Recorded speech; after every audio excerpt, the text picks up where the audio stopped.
Hey guys, Kelade here. As you guys are well aware, Nighthold has just come out, so I put together a tier guide on what pieces you guys should look out for and try to roll on when you guys approach the content. To go through this video, I just gonna want to go through all the items that can drop from the raid and what you should be rolling on. Luckily, in this raid, our battle cry is gonna be the best relic, and this raid has all three for Storm, Fire, and Iron. And we're gonna go with the most basic and the most common stat ways of where haste and mastery is gonna be the best. For the majority of players, this will be the case. Luckily for Storm Relic, we can get it from Star Augor Astranus. Can't find it right here, but it's called Tempest of the Heavens. For the Fire Relic, it's gonna be the Exothermic Core from Grand Magitrix Elisand. For the Iron Relic, it's going to be the Infused Chitin Fragment from Scorpion, which is great because that's the first boss that you encounter in the raid. So luckily all three of our Abyss Relics drops from the raid, and that's great to see. Starting from the Helm, since that's kind of easier to go through, you really only have two choices from Nighthold, and you really, if you don't have the Legendary Helm, this is the tier piece that you want. This is a tier piece with haste, a bunch of haste and mastery on it. The best statted tier piece that we have. So if you don't have the legendary helm, this is one of the tier pieces you want to pick up. For the neck, we have a couple of choices. We have Brooch of the Ancestral Slayer, Scryer, sorry. It's very good because of that high haste, and versatility is a relatively good stat for us, especially if you have none. And then so if you aren't able to get your hands on the brooch, this secondary necklace from Scorpion is also pretty good, has 2000 haste. It would be nice if that crit was something else, but the haste really carries it for this necklace. Now for the shoulders, you're just going to want the tier shoulders.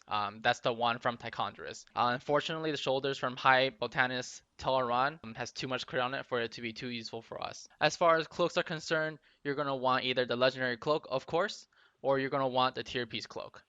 So that's going to be the cloak that drops from Triliax. If for some reason you are not able to get your hands on either the tier or the legendary cloak, a good alternative is Astromancer's Great Cloak from Star Augor Atranius, just because of the high haste value that's on this cloak. Moving right down the chest, you're going to want the tier piece for the chest from Croesus. If you're not able to get the tier piece, then you're going to want to get Breastplate of the Remembered King from Gul'dan. It has great stats on it. It has haste, it has mastery, everything we want, and it drops from Gul'dan, the last boss in the raid, so you know the eye level of the gear will be the highest, just starting on the base eye level without Warforging or Titan Forge. And then moving down from chest, we're going to get to bracers. The best bracers that you're going to have is the eternally reoccurring bracers that drops from Grand Magitrix Elisand, and that's just because of the high haste that it has. A secondary option for bracers will be the Jagged Caprice wrist clamps from Scorpion, and that's because of the high mastery. Unfortunately, there's no bracers with haste and mastery, so you kind of have to choose between,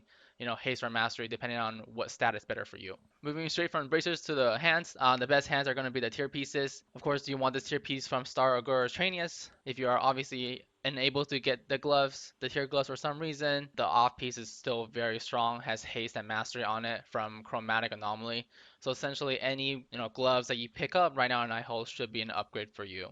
Moving on to belts, our best belt piece is going to be this Gore Smeared Abyssal Waistplate from Tychondris. The biggest reason you want this piece over the other two is pretty much it doesn't have crit on it. That's what puts this above the other two, the fact that it's haste and versatility, and the other two all have crit. As far as pants goes, you do want the tier pants that drops from Gul'dan. Of course, you want any gear that drops from Gul'dan is really good, as mentioned previously, because of the high eye level. The legs that do drop from Chromatic Anomaly, it has really high mastery and has good haste on top of it. So not a bad choice if you aren't able to kill Gul'dan yet. For shoes, the best shoes that you're going to find here are Sabatons of Unchanging Fate from Star Augor Atranius. Great stats, haste mastery, blows the other two boots out of the water just because they both have crit on it, and this one does not. As far as for rings, there are two really good rings here in Nighthold and two really bad rings. So it makes our choice very easy, right? The ring that has haste on it, like this, Ring of Braided Stems from High Botanist Tel Aran, and the Ring of Scored Clan, which has haste and really high amounts of mastery on it from Gul'dan. Of course, once again, with Gul'dan, high eye level, gonna be great. The other two rings, unfortunately, they're both plagued with that high amounts of crit, so we don't want them if possible. As far as trinkets are concerned, I'm sure you guys have seen my drought video. This is gonna be the guaranteed best trinket. Hopefully Blizzard doesn't nerf this trinket. If they do, hopefully not by too much, cross our fingers. And the secondary trinket you want to go with the complement route is going to be Convergence of Fates. There might be situations where somehow our cooldowns don't get lined up, but it's well worth it the reduced cooldown battle cry is going to help us a lot. If you aren't able to get these trinkets yet, because one is from Elasan and one is from Gul'dan, the legendary trinket that drops Kill Jaden's Burning Wish is still very good. The damage of it just got buffed.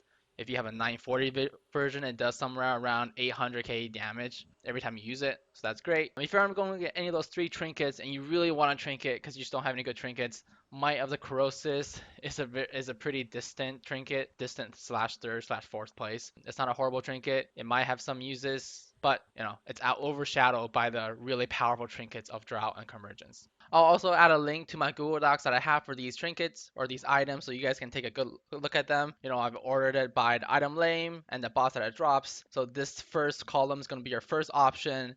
If not, if you don't have the legendary or the second choice, then you're going to go with stuff that's in this column. That's kind of the second stuff that I've kind of gone over. To give you a good idea of what you should roll, I've kind of counted up all the bosses that shows up here, and I've kind of listed them how many times they appear, right? So from this, you're going to always coin Gul'dan, right? That boy drops the highest eye level loot. He drops that drought. You want that as fast as possible, as high eye level as possible, right? You're going to roll on Gul'dan every time. And then Grand Matrix Elisand comes up 4 times on a tier list. Stargore Atreus comes up 4 times on the list. Tychondrus comes up twice. And then these other bosses comes up once, right? So if you only have 4 rolls for the week, you're going to roll for these first 4 bosses. So roll based on the priority that they are on this list. That's it for my gearing guide for this video.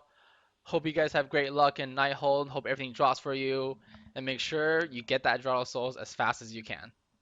Thanks for watching this video, and as always, be sure to subscribe to see more content.